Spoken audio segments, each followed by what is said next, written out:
बिस्मिल्लाहिर्रहमानिर्रहीम। अस्सलामु अलैकुम। इस वक्त आप देख रहे हैं हमारा चैनल सबा किचन। आज मैं लाई हूँ मिर्ची कीमा घर पर बनाने के लिए मज़ेदार रेसिपीज़ का तरीका। लेकिन बताने से पहले आपसे गुजारिश है कि अगर आप हमारे चैनल पर नए हैं तो हमारे चैनल सबा किचन को सब्सक्राइब करें और साथ में लगे बेल आइकन को दबा दें ताकि हर नई आने वाली वीडियो का नोटिफिकेशन आपको बर वक्त मिलता रहे। आपसे इल्तमास है कि आप हमारी वीडियो को आखिर तक लाजमी देखा करें। ये सबसे पहले बताती हूँ इसके अज्जा।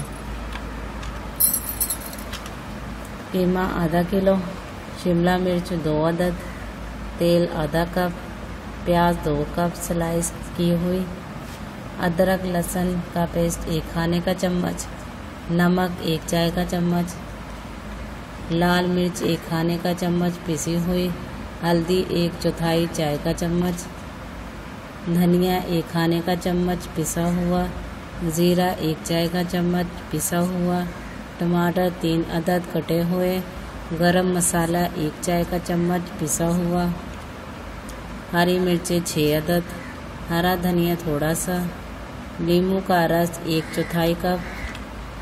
आइए अब तैयार करने की तरतीब बताती हूँ।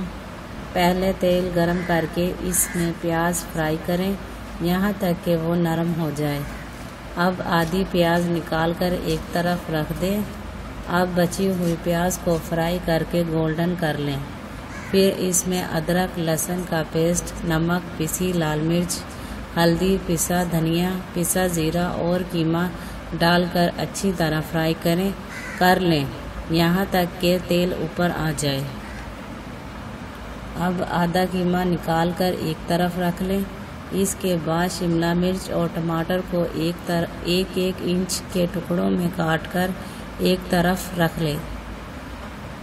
दें। अब टमाटरों को कीमे में शामिल करके इस पर निकाली हुई प्याज डाल दें। इसके बाद शिमला मिर्च डालें। ऊपर से बचा हुआ कीमा, पिसा गरम मसाला, हरी मिर्च, हरा धनिया और नींबू का रस डालकर ढकें और हल्की आंच पर पका लें। मज़ेदार मिर्ची कीमा तैयार है। अगर आपको वीडियो अच्छी लगी हो तो वीडियो को लाइक करें और दूसरों को शेयर करें। वीडियो को लाइक लाजमी किया करें ताकि आपको इस तरह की अच्छी वीडियोस बर वक्त मिलती रहे। शुक्रिया।